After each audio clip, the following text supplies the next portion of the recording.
Hello students, पिछले lecture में हम लोगों ने देखा था एटॉमिक स्ट्रक्चर में कुछ कॉन्सेप्ट जैसे इलेक्ट्रॉनिक कॉन्फ़िगरेशन क्या होता है, अनपेयर्ड इलेक्ट्रॉन कैसे निकालते हैं, अनपेयर इलेक्ट्रॉन रहेगा तो पैरामैग्नेटिक बोलते हैं, अनपेयर इलेक्ट्रॉन नहीं होगा तो डायमैग्नेटिक बोलते हैं, कैसे अनपेयर्ड इलेक्ट्रॉन फुलफिल करते हैं, कैसे आपका इलेक्ट्रॉन निकलेगा, किस तरीके से वैलेंस इलेक्ट्रॉन क्या होता है, अनपेयर्ड इलेक्ट्रॉन क्या होता है, टोटल इलेक्ट्रॉन क्या होता है, तीनों में डिफरेंस क्या होता है, ये हम लोगों ने देखा था। कभी भी इलेक्ट्रॉन का फिल करते हैं अमोंग ऑर्बिटल तो हम लोग का 3 रूल आता है। वो 3 रूल होता है हुन्स रूल, पॉली एक्सक्लूजन और अबॉव प्रिंसिपल। ये तीनों रूल हम लोगों ने अभी तक पढ़ लिए। चलिए अब हम लोग इससे थोड़ा आगे केमिकल बॉन्डिंग में इन करते हैं। सबसे पहले टर्म हम लोग लेते हैं केमिकल बॉन्डिंग होता क्या है।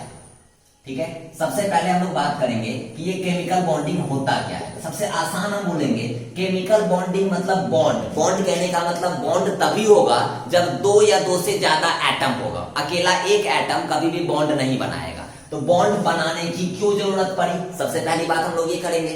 तो बाबू बॉन्ड तभी बनाएंगे जब कोई एटम स्टेबल होना चाहता है। कभी कभी आप देखते होंगे जैसे कोई आदमी बिजनेस स्टार्ट करना चाहता है लेकिन उसके पास उतना इनफ पैसा नहीं हो कि वो बिजनेस स्टैंड कर सके, तो वो क्या करता है, पार्टनरशिप में बिजनेस स्टार्ट करता है। तो पार्टनरशिप में कैसे बिजनेस स्टार्ट करेगा समझिए। जैसे मान लो कि ए चाहता है कोई बिजनेस स्टार्ट करे, एक्स नाम का। तो ये ए के पास उतना पैसा नहीं है कि एक्स नाम का बिजनेस स्टार्ट हो सके। तो ए को एक अपना पार्टनर खोजा जो उसमें पैसा इन्वेस्ट करने के लिए तैयार हो। तो ए भी कुछ पैसा लगाया इस एक्स में, बी भी कुछ पैसा लगाया इस एक्स में। अब जो ये एक्स बिजनेस स्टार्ट हुआ, अब ये एक्स सिर्फ ए का है, सिर्फ बी का है, या ए और बी दोनों का है, तो हम बोलेंगे दोनों का है। तो बताओ ए और बी के बॉन्डिंग से एक्स नाम का बिजनेस स्टार्ट हुआ और इससे जो प्रॉफिट होगा वो ए को भी होगा और बी को भी होगा। तो बॉन्डिंग होने से ए का भी स्टेबिलिटी बढ़ा और बी का भी स्टेबिलिटी बढ़ा। तो हम लोग सिंपल कह सकते हैं केमिकल बॉन्डिंग और कुछ नहीं, किसी भी एटम के स्टेबिलिटी को गेन करने में हेल्प करता है।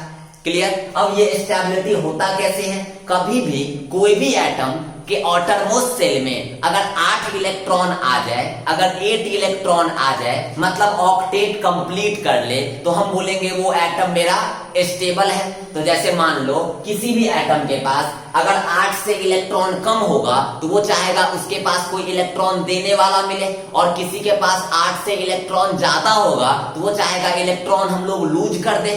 सिंपल, जैसे हम लोग सिंपल एग्जांपल बताते हैं। जैसे मान लो सोडियम है, ठीक है। अब इस सोडियम के पास एटॉमिक नंबर 11।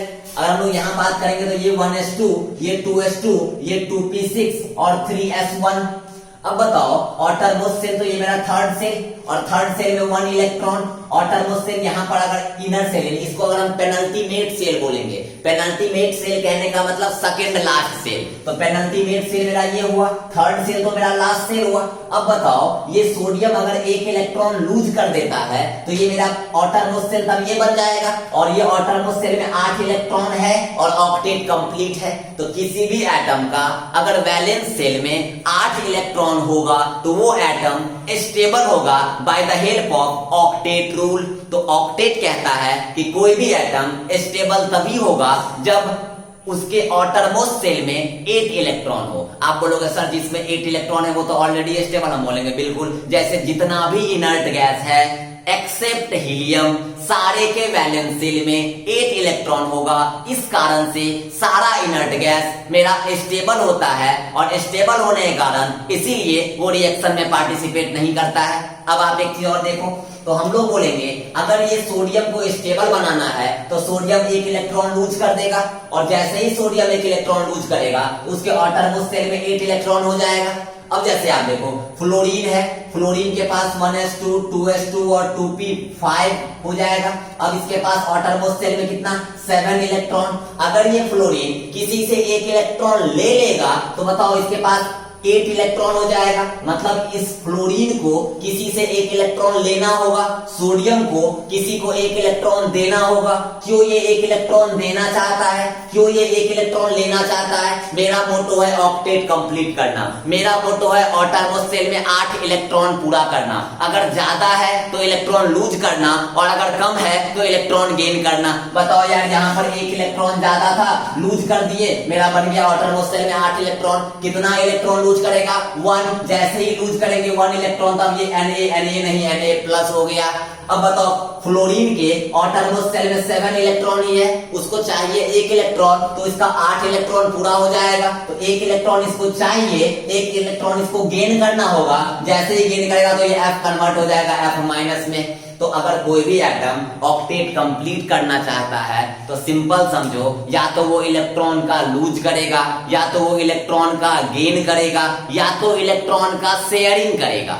सिंपल समझिएगा, या तो इलेक्ट्रॉन गेन करके ऑक्टेट कंप्लीट करेगा, या तो इलेक्ट्रॉन लूज करके ऑक्टेट कंप्लीट करेगा, या इलेक्ट्रॉन शेयरिंग करके कंप्लीट करेगा। जैसे मान लो अगर हम लोग बोलेंगे यहाँ पर H के हाइड्रोजन बोलेंगे, हाइड्रोजन के पास एक ही इलेक्ट्रॉन बचा था 1s1, ठीक है।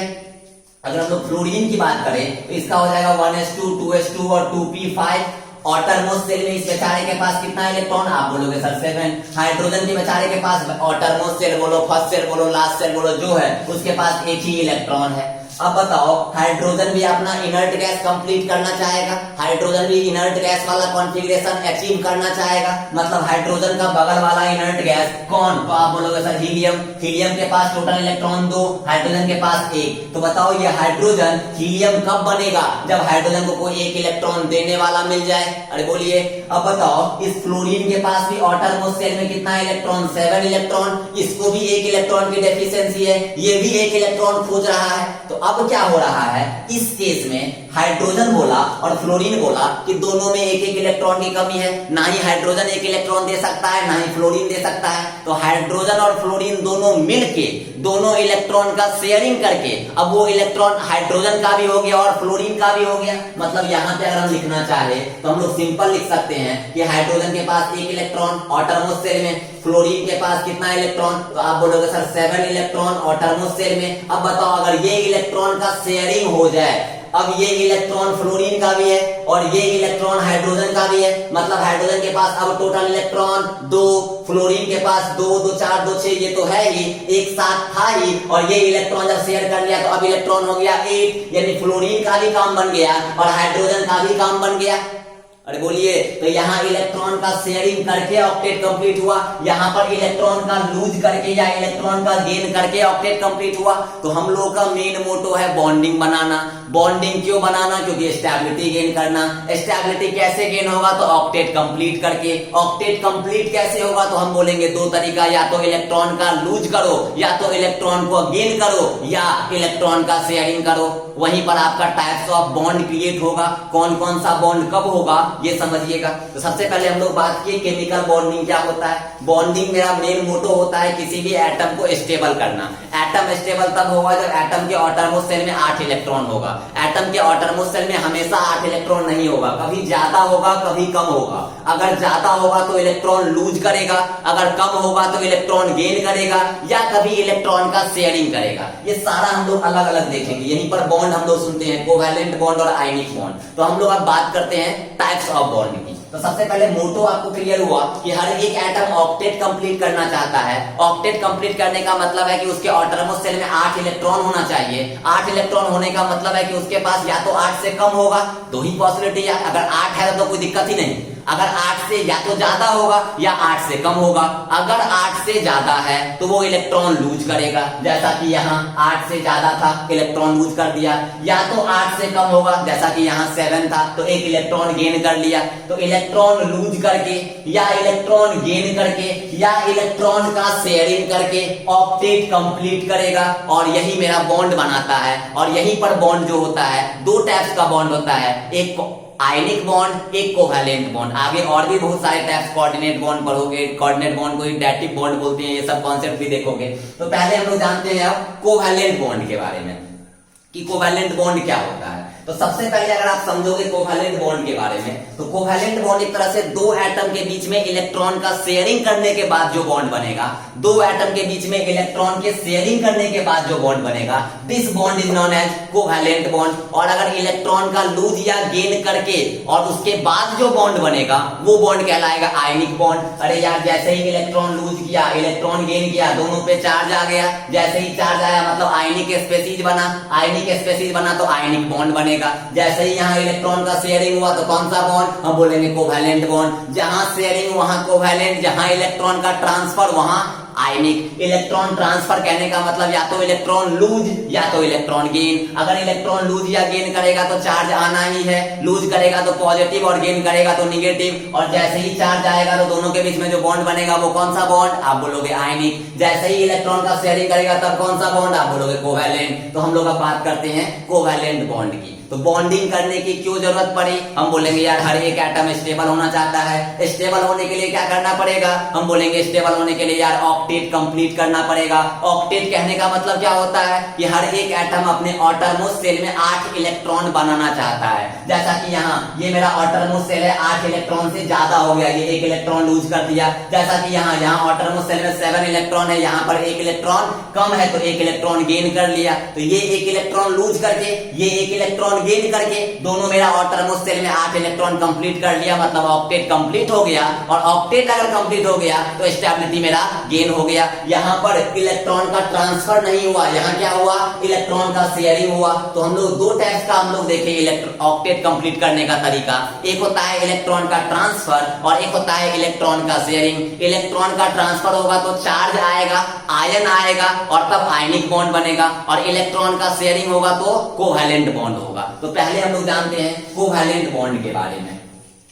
चलिए, तो कोवैलेंट बॉन्ड के बारे में अगर हम बात करें तो हम बोलेंगे कि बॉन्ड बिटवीन 2 एटम और shared pair of electron. 2 electron जब दो एटम के बीच में जब इलेक्ट्रॉन का शेयरिंग होता है तब हम बोलेंगे क्या कि वो कोवैलेंट बॉन्ड होता है। जैसे आप मान लो चलो हम लोग लेते हैं हाइड्रोजन, हाइड्रोजन के पास 1 इलेक्ट्रॉन है, ठीक है। अगर हम लोग यहाँ पर हाइड्रोजन के पास 1 इलेक्ट्रॉन है तो ये 1s1 हो जाएगा, ठीक है। अब यहाँ पर एक ले लेते हैं हम लोग क्लोरीन, क्लोरीन के पास टोटल इलेक्ट्रॉन 17।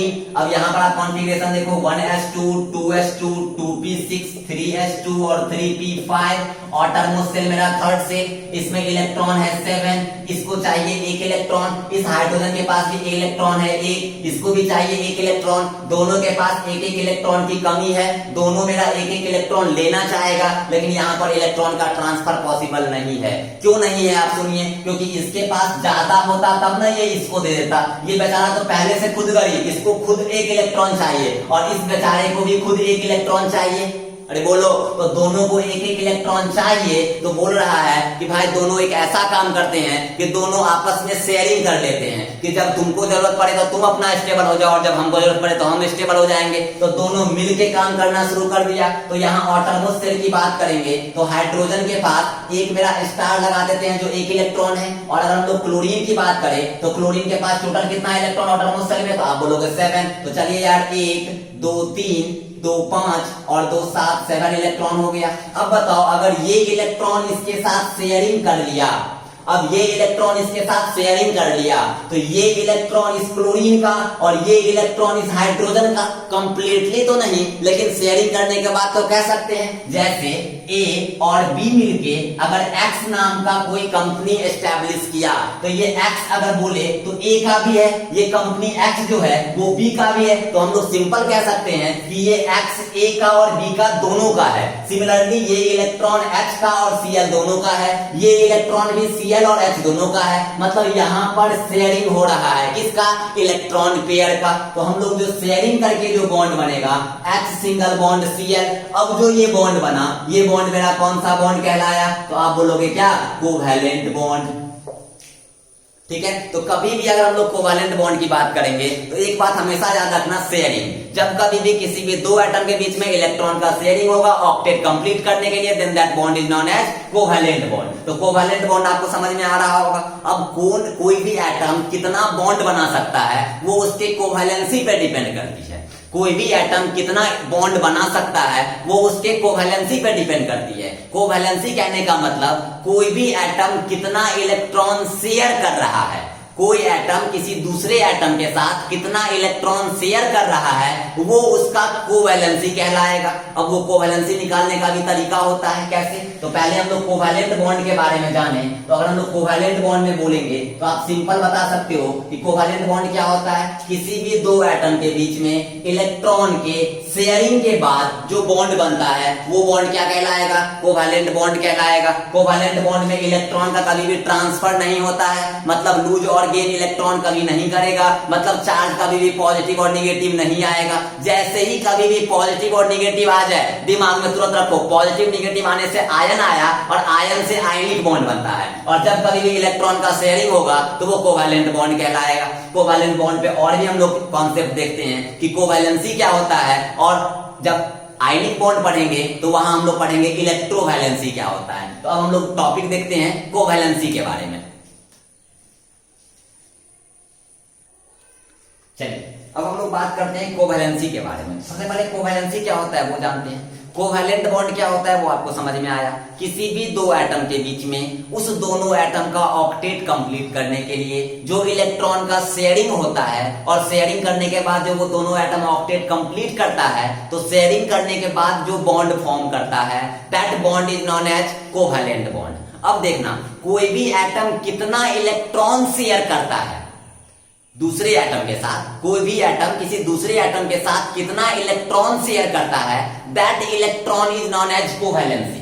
अब कोई कोई एटम क्या करता है, कभी 3 बॉन्ड इलेक्ट्रॉन, कभी 3 इलेक्ट्रॉन शेयर करेगा और कभी 5 इलेक्ट्रॉन शेयर कर जाएगा। तो वो कब करता है, कभी कभी किसी एक ही एटम की वेरिएबल वैलेंसी होती है, और वहां पर कोवैलेंसी कैसे निकालते हैं, किसका वेरिएबल वैलेंसी क्या क्या होता है, किसका वैलेंसी फिक्स होता है, वो हम लोग देखते हैं। तो कोवैलेंसी की बात करें तो सबसे पहले एक एग्जांपल लेते हैं। जैसे मान लो हम लोग लेते हैं फ्लोरीन, ठीक है। अब फ्लोरीन कितना बॉन्ड बनाता है, किसी दूसरे के साथ कितना बॉन्ड बना सकता है वो देखो।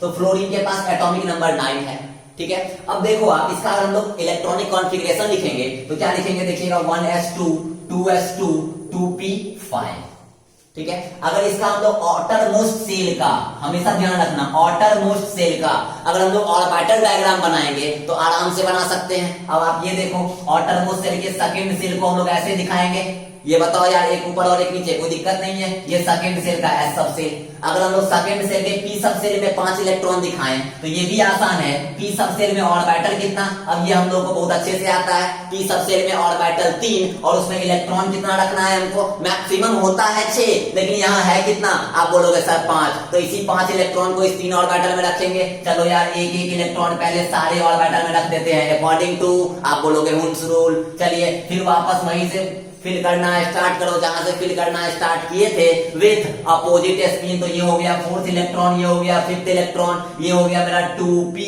अब बताओ क्या सेकंड सेल में s सब सेल होता है, ये सेकंड सेल का p सब सेल है, क्या सेकंड सेल में कभी भी कोई ऑर्बिटल ऐसा है जो खाली है? हम बोलेंगे सेकंड सेल में कोई और ऑर्बिटल खाली नहीं है।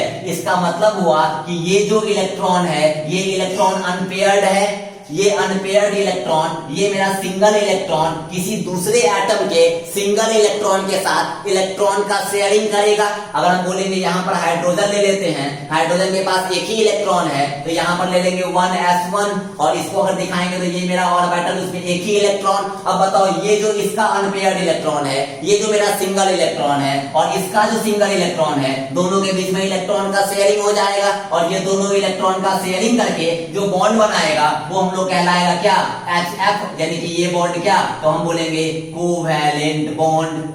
अब बताओ अगर हम लोग बोले कि फ्लोरीन कितना मैक्सिमम इलेक्ट्रॉन शेयर कर सकता है, हम बोलेंगे यार 1, यानी फ्लोरीन की कोवैलेंसी क्या होगी, हम बोलेंगे 1। तो कोवैलेंसी फ्लोरीन की कितनी, हम बोलेंगे 1, ठीक है। अब वेरिएबल कोवैलेंसी क्या होता है वो हम लोग देखते हैं। फ्लोरीन का वैलेंसी कोवैलेंसी हमेशा फिक्स 1, यानी फ्लोरीन हमेशा एक ही बॉन्ड बनाएगा, फ्लोरीन हमेशा एक ही बॉन्ड बनाएगा। ये आप दिमाग में बैठा लो। आप बोलोगे सर ये तो चलिए ठीक है, हमको तो पता ही HF HCl HBr HI हमेशा एक ही बॉन्ड बना रहा है, लेकिन वेरिएबल वैलेंसी क्या होता है? हम बोलेंगे कोई एक ही एटम है लेकिन एक से ज्यादा इलेक्ट्रॉन शेयर कर रहा है, एक ही एटम है और एक से ज्यादा इलेक्ट्रॉन शेयर कर रहा है। किसी केस में 1 से ज्यादा, किसी केस में 2 कर रहा है, किसी केस में 4 कर दे रहा है। तो यार पता कैसे चलेगा कब 2 कर रहा है, कब 4 कर रहा है? कौन सा ऐसा एलिमेंट है जो कभी 2 करेगा कभी 4 करेगा? तो हम लोग देखो, ये तो मेरा फिक्स्ड कोवैलेंसी है, फ्लोरीन का हमेशा 1 ही होगा,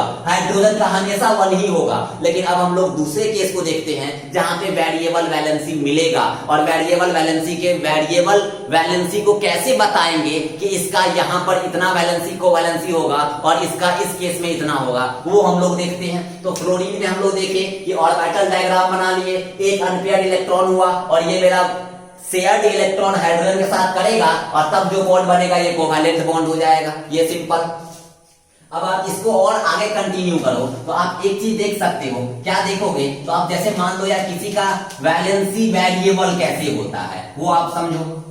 अगर आप देखोगे सबसे पहले हम लोग बोले, अगर हम ले लेते हैं एक क्लोरीन का, ठीक है, क्लोरीन का ले लेते हैं, या हम लोग ले लेते हैं फास्फोरस का।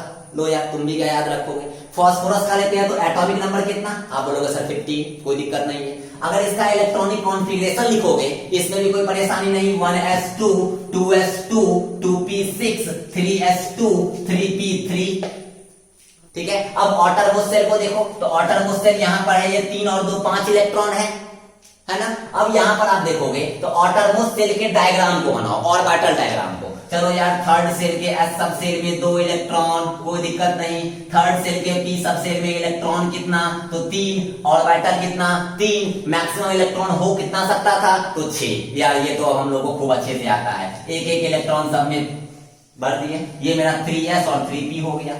अब बताओ जिस सेल में हम लोग लास्ट इलेक्ट्रॉन भरे हैं, मतलब थर्ड सेल, वहां पे कौन सा सेल था, फ्लोरीन वाले केस में सेकंड सेल। तो क्या थर्ड सेल में और भी कोई ऑर्बिटल होता है, हम बोलेंगे बिल्कुल। अरे यार जिस सेल की बात कर रहे हो उसके लिए एल का वैल्यू 0 1 2 हो जाएगा। 0 मतलब s, 1 मतलब p, 2 मतलब d होगा। यानी थर्ड सेल में एक और ऑर्बिटल होता है d ऑर्बिटल, लेकिन इस केस में पूरा का पूरा खाली, वैकेंट, कोई इलेक्ट्रॉन ही नहीं तो खाली है। लेकिन होगा तो थर्ड सेल में d ऑर्बिटल भी होता है, ये हमको पता है। 1 2 3 4 5 डी सब सेल में ऑर्बिटल कितना, 5 ऑर्बिटल। लेकिन इस केस में क्या इलेक्ट्रॉन होगा जब हम लोग फास्फोरस की बात करेंगे। अरे यार अपने पास 15 इलेक्ट्रॉन ही है, 15 इलेक्ट्रॉन में हम लोग 10 इलेक्ट्रॉन तो यहीं पे भर दिए, 5 इलेक्ट्रॉन को भर दिए, 15 हो गया, डी ऑर्बिटल पूरा का पूरा खाली है। जब आप ये देखो अभी क्या जैसा कंडीशन था वैसा ही ना हम लोग लिखे हैं, तो इस कंडीशन को बोलते हैं ग्राउंड स्टेट। जब एक भी इलेक्ट्रॉन कहीं से कहीं मूव नहीं किया हो तो उस स्टेट को बोलते हैं ग्राउंड स्टेट, मतलब जो जैसा था वैसा बना दिए। ये मेरा 3D है। ये आप बोलोगे सर 3D कैसे हुआ, हम बोलेंगे यार किसी घर में 3 रूम है, 3 रूम में 2 आदमी है, तो यार 2 आदमी 2 रूम में रहेगा, एक रूम तब भी तो खाली रहेगा, लेकिन रहेगा तो उस घर में ही, हाँ आदमी नहीं है तो खाली रहेगा। सिमिलरली थर्ड सेल में थर्ड सेल में सब सेल तो 3 s p और d, लेकिन अपने पास उतना इलेक्ट्रॉन नहीं है। इलेक्ट्रॉन नहीं है इसका मतलब ऑर्बिटल भी नहीं होगा, ऑर्बिटल तो होगा यार, लेकिन वो सारा ऑर्बिटल क्या वैकेंट ऑर्बिटल हो जाएगा, खाली ऑर्बिटल हो जाएगा, एम्प्टी ऑर्बिटल हो जाएगा, ठीक है। तो अभी जैसा कंडीशन था वैसा कंडीशन कर दिए। अब बताओ अब क्या हम लोग इस इलेक्ट्रॉन को मूव करवाते हैं ग्राउंड स्टेट से एक्साइटेड स्टेट में। क्या होता है एक्साइटेड स्टेट, वो समझिएगा। एक्साइटेड स्टेट वो स्टेट होता है जहां पर ऑटरमोस्ट सेल का पेयर्ड इलेक्ट्रॉन उसके हायर एनर्जी के वैकेंट ऑर्बिटल में मूव करता है। सिंपल समझिएगा, जैसे ऑटरमोस्ट सेल बनाए तो यहाँ पेयर्ड इलेक्ट्रॉन है या नहीं है। अपने पास वैकेंट ऑर्बिटल, वैसा ऑर्बिटल जिसमें एक भी इलेक्ट्रॉन ना हो, ये वैकेंट है लेकिन इसमें एक एक इलेक्ट्रॉन है, क्योंकि हम लोगों को कोवैलेंट बॉन्ड बनाने के लिए एक ऑर्बिटल में एक इलेक्ट्रॉन चाहिए। जैसे यहाँ पर अभी कितना बॉन्ड भी बना सकता है फास्फोरस, आप लोगों का 3 ही अनपेयर्ड है, ये तो पेयर्ड है, ये बॉन्ड बनाने के लिए काबिल नहीं है, लेकिन ये 3 अनपेयर्ड इलेक्ट्रॉन है और ये 3 अनपेयर्ड इलेक्ट्रॉन किसी दूसरे एटम के 3 अनपेयर्ड इलेक्ट्रॉन के साथ बॉन्ड बनाएगा। मतलब यहाँ पर फास्फोरस कितना बॉन्ड बना सकता है, आप बोलोगे सर 3, तो फास्फोरस यहाँ पर कितना बॉन्ड, आप बोलोगे सर 3। चलिए अब यहां पे बात करेंगे तो ग्राउंड स्टेट से एक्साइटेड स्टेट में कब मूव करेंगे। 2 कंडीशन याद रखना, ग्राउंड स्टेट से एक्साइटेड स्टेट में जाने के लिए अपने पास 2 कंडीशन होना ही चाहिए। अपने पास पेयर्ड इलेक्ट्रॉन भी होना चाहिए, अपने पास वैकेंट ऑर्बिटल भी होना चाहिए। वैकेंट मतलब खाली, फुल्ली खाली ऑर्बिटल। अपने पास पेयर्ड इलेक्ट्रॉन भी होना चाहिए। वैलेंस सेल की बात कर रहे हैं, वैलेंस सेल की जिसका ऑर्बिटल डायग्राम बनाए हैं। कभी भी वेरिएबल कोवैलेंसी शो करने के लिए, मतलब ग्राउंड स्टेट से एक्साइटेड स्टेट में जाने के लिए अपने पास पेयर्ड इलेक्ट्रॉन भी होना चाहिए और वैकेंट ऑर्बिटल भी होना चाहिए। अपने पास पेयर्ड इलेक्ट्रॉन भी है, वैकेंट ऑर्बिटल भी है। हम लोग ग्राउंड स्टेट से एक्साइटेड स्टेट में चले जाएंगे। बताओ यार ग्राउंड स्टेट से पहली बार में एक इलेक्ट्रॉन मूव करते हैं, यानी ग्राउंड स्टेट से किस में जा रहे हैं, फर्स्ट एक्साइटेड स्टेट में। बताओ पेयर्ड इलेक्ट्रॉन कौन से ऑर्बिटल था, यहाँ वाला, तो अब इस पेयर्ड को अनपेयर्ड कर दो और यहाँ का एक इलेक्ट्रॉन 3D में शिफ्ट कर दो, क्योंकि यहीं पर वैकेंट है।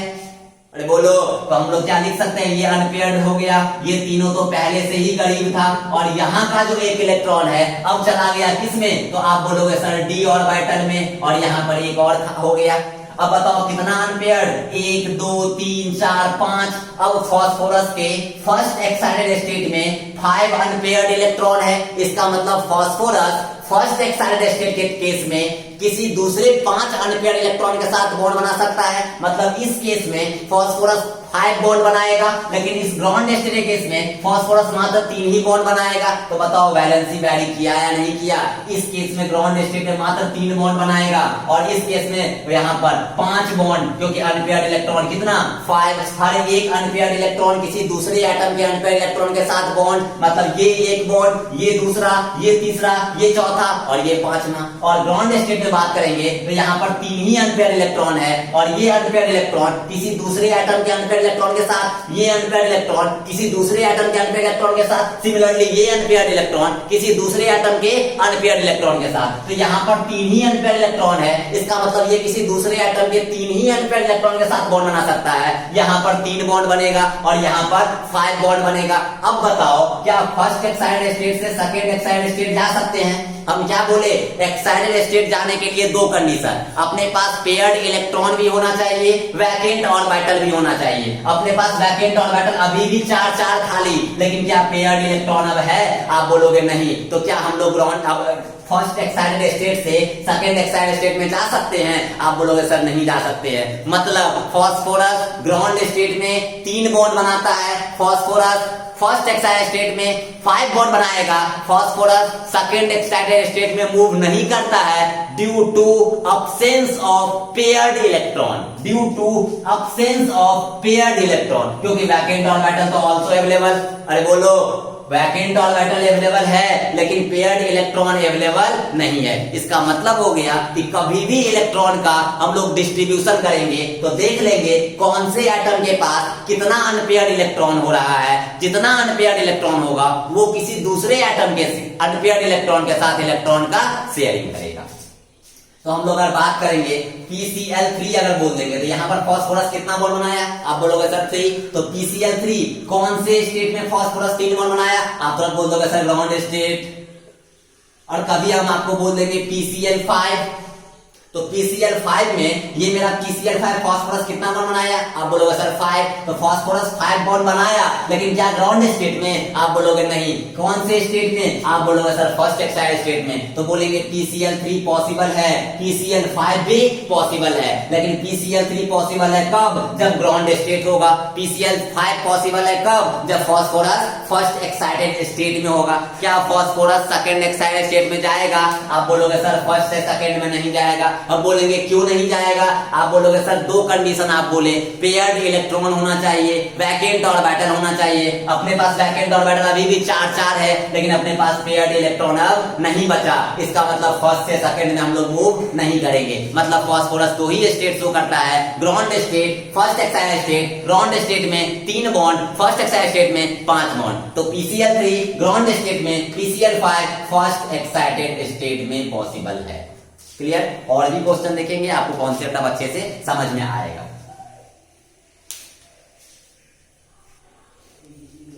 चलिए, जिस तरीके से हम लोग बात किए कि अगर फास्फोरस मेरा ग्राउंड स्टेट और एक्साइटेड स्टेट में अलग अलग बॉन्ड बनाता है, तो फास्फोरस मेरा, फास्फोरस की कोवैलेंसी 1 भी है और फास्फोरस की कोवैलेंसी 3 भी है, यानी फास्फोरस मेरा वेरिएबल वैलेंसी शो करता है, वेरिएबल वैलेंसी शो करता है, इसमें तो कोई दिक्कत नहीं है। चलिए, अब यहां से अगर हम बात करें नाइट्रोजन की, ठीक है, तो नाइट्रोजन के पास एटॉमिक नंबर 7। अब इसका इलेक्ट्रॉनिक कॉन्फ़िगरेशन आप लिखोगे तो 1s2 2s2 और 2p3 हो गया।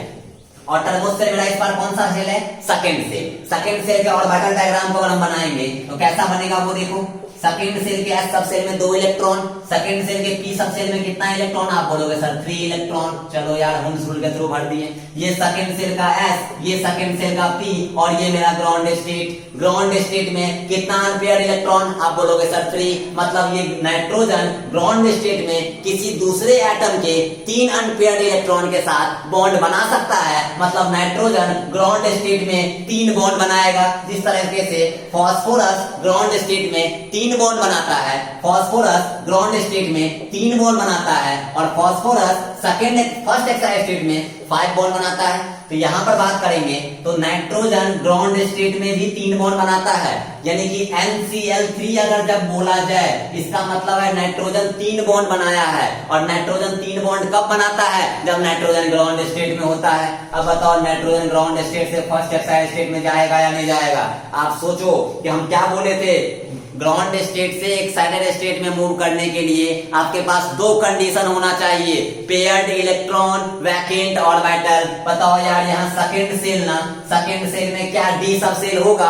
अरे बताओ n का वैल्यू 2, तो l का वैल्यू सिर्फ 0 और 1। 0 मतलब s, 1 मतलब p, s भी यहाँ दे दिया, p भी यहाँ दे दिया, मतलब सेकंड सेल में d सब सेल नहीं होता है, मतलब अपने पास ऑर्बिटल पूरा का पूरा खाली नहीं है। इस बार पेयर्ड इलेक्ट्रॉन तो अपने पास था लेकिन वैकेंट ऑर्बिटल अपने पास नहीं है। और अगर वैकेंट ऑर्बिटल नहीं है तो ये इलेक्ट्रॉन आगे मूव ही नहीं करेगा, और अगर इलेक्ट्रॉन ही मूव नहीं करेगा मतलब ग्राउंड स्टेट से एक्साइटेड स्टेट में हम लोग नहीं जाएंगे। तो नाइट्रोजन ग्राउंड स्टेट शो करता है लेकिन एक्साइटेड स्टेट शो नहीं करता है। इसका मतलब हुआ कि हम लोग बोलेंगे NCl3 पॉसिबल है, क्योंकि नाइट्रोजन ग्राउंड स्टेट में 3 अनपेयर इलेक्ट्रॉन कंटेन करता है। क्या NCl5 पॉसिबल है?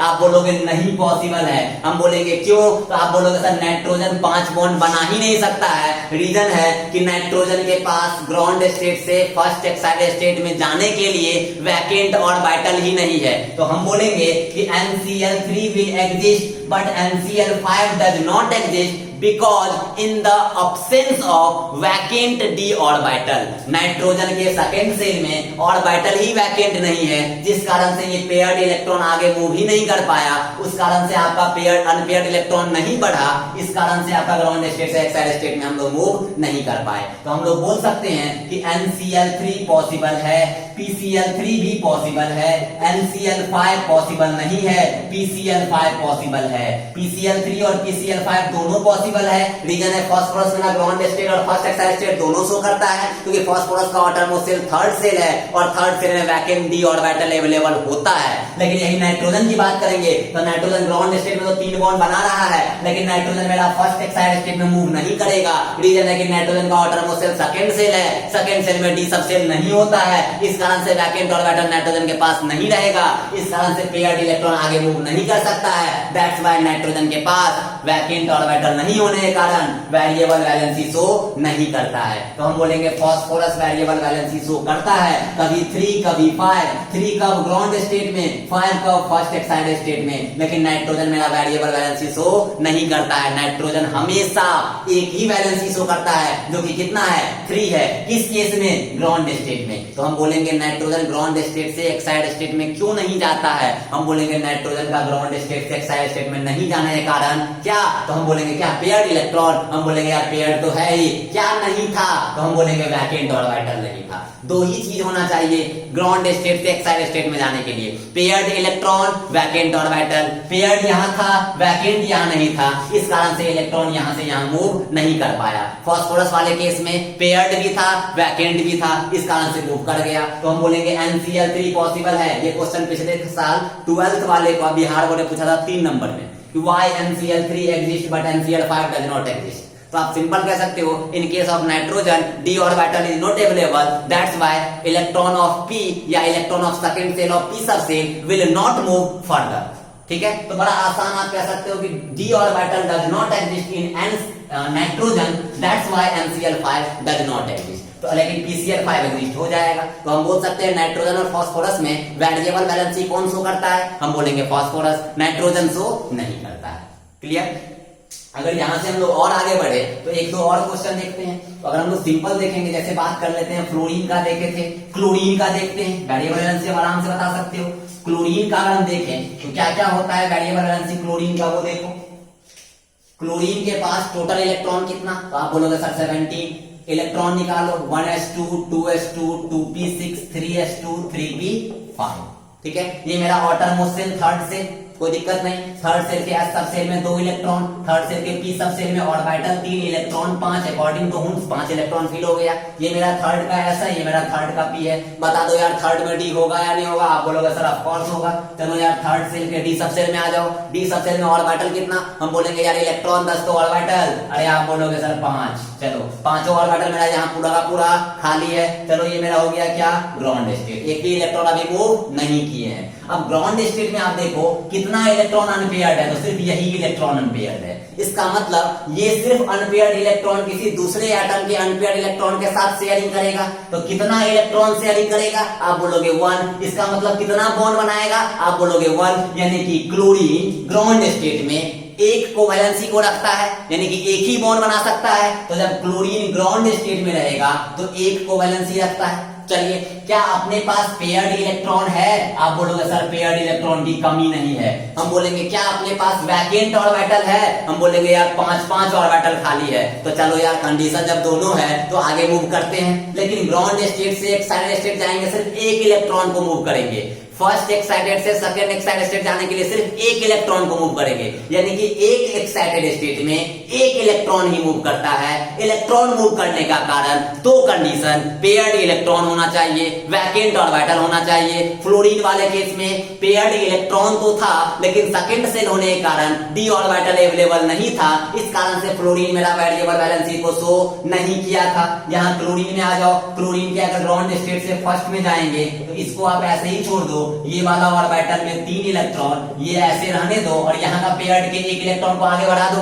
तो यहाँ का पेयर्ड वाला एक आगे बढ़ जाएगा। तो यहाँ पर 1 2 3 4 और ये 5 हो गया। अब ये वाला एक इलेक्ट्रॉन, यहाँ जो पेयर्ड था ये पेयर्ड का एक इलेक्ट्रॉन आगे मूव किया, मतलब यहाँ पर एक इलेक्ट्रॉन आ गया। अब ये मेरा 3s, ये मेरा 3p, ये मेरा 3d। ये एक बार ग्राउंड स्टेट से फर्स्ट एक्साइटेड स्टेट गए, ग्राउंड स्टेट से फर्स्ट एक्साइटेड स्टेट में गए। कितने इलेक्ट्रॉन को मूव कराए? तो एक बार में एक इलेक्ट्रॉन मूव करेगा। तो यहाँ का इलेक्ट्रॉन आगे मूव किया, तो यहाँ का इलेक्ट्रॉन आगे मूव किया, तो कितना पेयर्ड अब हो गया? कितना अनपेयर्ड अब हो गया? आप बोलोगे सर 3। इसका मतलब है कि क्लोरीन फर्स्ट एक्साइटेड स्टेट में 3 बॉन्ड बनाएगा। क्लियर? यानी क्लोरीन जब कभी भी फर्स्ट एक्साइटेड स्टेट में रहेगा तो वो किसी दूसरे एटम के अनपेयर्ड इलेक्ट्रॉन के साथ 3 बॉन्ड बना सकता है। यानी कह सकते हैं फर्स्ट एक्साइटेड स्टेट में 3 बॉन्ड बनाएगा।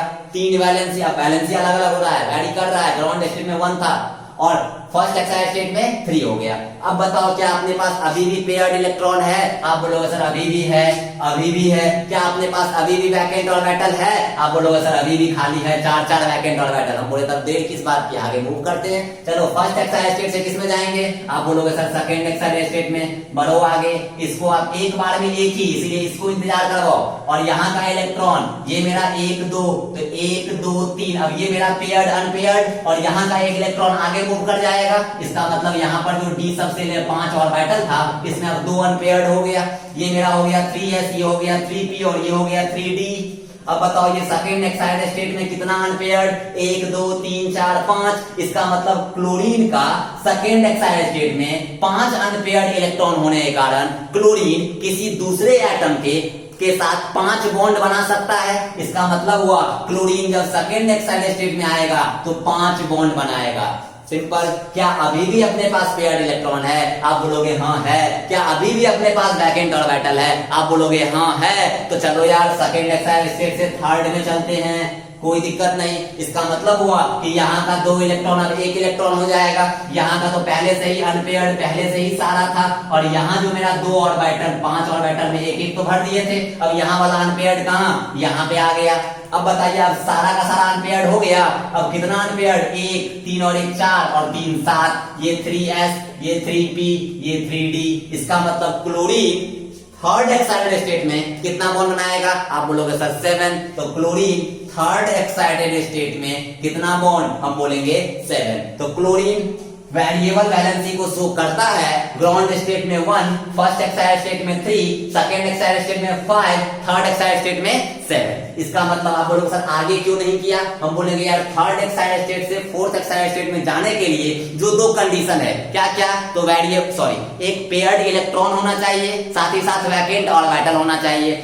अपने पास थर्ड एक्साइटेड स्टेट में अभी भी वैकेंट ऑर्बिटल दो दो है, लेकिन अपने पास अब पेयर्ड इलेक्ट्रॉन नहीं बचा, इस कारण से इलेक्ट्रॉन आगे मूव नहीं कर पाया। तो जब कभी भी आप ऐसा देखोगे, जैसे मान लो ClF3 रहा, तो आप सीधे बोलोगे ये क्लोरीन कितना बॉन्ड, आप बोलोगे सर 3 बॉन्ड, 3 बॉन्ड बनाया, मतलब ये क्लोरीन कौन से स्टेट में रहा होगा, तो अरे यार ग्राउंड स्टेट में 1, फर्स्ट एक्साइड स्टेट में 3, इसका मतलब क्लोरीन कहाँ रहा होगा, आप बोलोगे सर फर्स्ट एक्साइड स्टेट में, कोई दिक्कत। जैसे यार बोल देंगे ClF5, तो आप बोलोगे सर क्लोरीन कौन से स्टेट में रहा होगा, तो क्लोरीन कितना बॉन्ड, तो आप बोलोगे सर 5, तो क्लोरीन 1 3 5 7, ग्राउंड स्टेट से first Exide state, first Exide state से सेकंड एक्साइड स्टेट, तो हम लोग बोलेंगे ये क्लोरीन जो है वो सेकंड एक्साइड स्टेट में रहा होगा। तो 1 बॉन्ड कब, जब ग्राउंड स्टेट, 2 3 कब, जब फर्स्ट, 5 कब, जब सेकंड, 7 कब, जब थर्ड। तो सिमिलरली सारा हो जाएगा ऐसे। सिर्फ फ्लोरीन मेरा वेरिएबल वैलेंसी शो नहीं करता है, क्योंकि फ्लोरीन का जो लास्ट सेल है,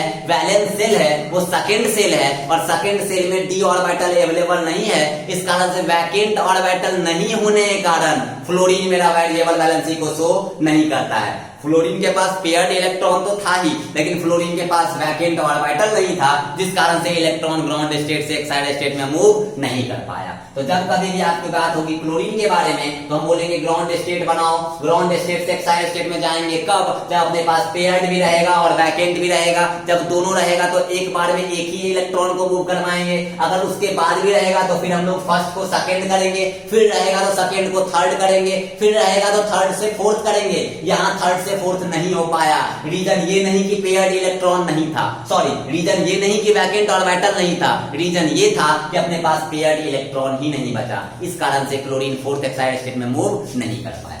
ठीक है, चलिए एक और एग्जांपल लेते हैं। जैसे हम लोग ले लेते हैं सल्फर। ठीक है, सल्फर का एटॉमिक नंबर आप बोलोगे सर 16। चलिए हम लोग लेते हैं 1s2 2s2 2p6 3s2 3p4 2 4 10 12 16। Outermost cell मेरा कौन सा, थर्ड सेल, कोई दिक्कत नहीं है। चलिए इसका ग्राउंड स्टेट बनाते हैं। ग्राउंड स्टेट में हमको ऑटरमोस्ट सेल से मतलब है। थर्ड सेल के एस सब सेल में कितना इलेक्ट्रॉन, आप बोलोगे सर 2। थर्ड सेल के पी सब सेल में इलेक्ट्रॉन ऑर्बिटल 3, इलेक्ट्रॉन 4, एक एक पहले चौथा नीचे, कोई दिक्कत नहीं। ये 3s ये 3p, क्या थर्ड में d होगा या नहीं होगा, आप बोलोगे सर बिल्कुल होगा, लेकिन यहाँ पूरा का पूरा क्या होगा, आप बोलोगे सर खाली होगा 3d, जो कि पूरा का पूरा वैकेंट है। जब एक भी इलेक्ट्रॉन मूव नहीं किया है, that state is known as ground state. Ground state में कितना अनपेयर्ड इलेक्ट्रॉन, 2 अनपेयर्ड इलेक्ट्रॉन। मतलब ये कि सल्फर जब कभी भी 2 बॉन्ड बनाएगा, उसका मतलब सल्फर ग्राउंड स्टेट में होगा। सल्फर जब कभी भी ग्राउंड स्टेट में होगा, उस केस में सल्फर किसी दूसरे एटम के 2 अनपेयर्ड इलेक्ट्रॉन के साथ बॉन्ड बनाएगा। जैसे हम लोग बोले तो SF2 अगर मिलेगा आपको, मतलब ये सल्फर कितने फ्लोरीन के साथ बॉन्ड बनाया है, आप बोलोगे सर 2 फ्लोरीन के पास साथ। सल्फर 2 बॉन्ड कब बनाएगा, जब सल्फर के पास 2 अनपेयर्ड इलेक्ट्रॉन होगा। सल्फर के पास 2 अनपेयर्ड इलेक्ट्रॉन कब होगा, जब सल्फर ग्राउंड स्टेट में रहेगा। तो हम बोलेंगे SF2 कब पॉसिबल है, मतलब जब सल्फर ग्राउंड स्टेट में है। ठीक है, क्या अपने पास पेयर्ड इलेक्ट्रॉन है, आप बोलोगे सर है। क्या अपने पास वैकेंट ऑर्बिटल है, आप बोलोगे हाँ है, मतलब इलेक्ट्रॉन को हम लोग फर्दर मूव करवाएंगे। चलो यार ग्राउंड स्टेट से किस में चले, फर्स्ट एक्साइटेड स्टेट में, हमको इससे कोई मतलब नहीं है, ये मेरा 3s। चलो यार 3p में इस 2 पेयर्ड इलेक्ट्रॉन के एक इलेक्ट्रॉन को आगे शिफ्ट कर देते हैं, मतलब यहाँ पर एक एक इलेक्ट्रॉन हो जाएगा, और इस बार d वाले का खाता खुल जाएगा, और यहाँ भी एक इलेक्ट्रॉन हो जाएगा, इसमें तो कोई दिक्कत नहीं। अब कितना अनपेयर्ड हो गया, 1 2 3 4, मतलब सल्फर जब ग्राउंड से फर्स्ट एक्साइटेड स्टेट में गया तो कितना अनपेयर्ड इलेक्ट्रॉन हो गया, 4। मतलब सल्फर किसी दूसरे एटम के 4 अनपेयर्ड इलेक्ट्रॉन के साथ इलेक्ट्रॉन का शेयरिंग कर सकता है। मतलब जब कभी भी SF4 दिखेगा, इसका मतलब एक सल्फर 4 फ्लोरीन के एक एक इलेक्ट्रॉन के साथ शेयरिंग किया, मतलब सल्फर 4 बॉन्ड बनाने के लिए एलिजिबल था। मतलब यहाँ सल्फर 2 बॉन्ड बनाया, यहाँ सल्फर 4 बॉन्ड बना लिया। सल्फर 4 बॉन्ड कब, जब सल्फर के पास 4 अनपेयर्ड इलेक्ट्रॉन। सल्फर के पास 4 अनपेयर्ड इलेक्ट्रॉन कब, जब सल्फर फर्स्ट एक्साइटेड स्टेट में। इसका मतलब SF4 तभी पॉसिबल है जब फर्स्ट एक्साइटेड स्टेट होगा। क्लियर। अब आप हमको ये बताओ कि अगर हम लोग क्या सेकंड में जा पाएंगे, क्या अपने पास वैकेंट ऑर्बिटल है अभी, हम बोलेंगे बिल्कुल है। क्या अपने पास पेयर्ड इलेक्ट्रॉन है, हम बोलेंगे बिल्कुल है। चलो यार तब इंतजार किस बात की कर रहे हो, चलो फर्स्ट से हम लोग किस में चले, सेकंड एक्साइटेड स्टेट में। चलो यार इस वाले को पेयर्ड को अनपेयर्ड, ये बेचारा पहले से ही अनपेयर्ड था, इसमें यार एक इलेक्ट्रॉन पहले से था। चलो आगे बढ़ जाते हैं, एक इलेक्ट्रॉन यहाँ एक इलेक्ट्रॉन यहाँ हो जाएगा।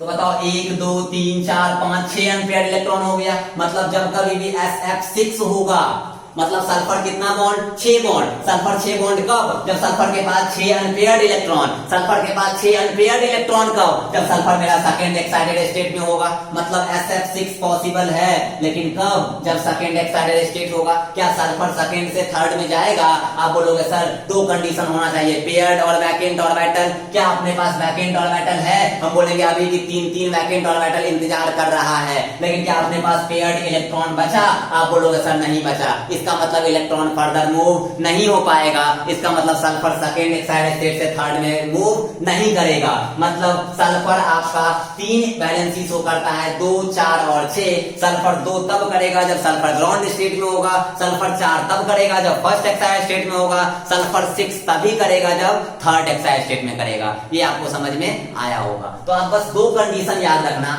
Paired electron vacant orbital.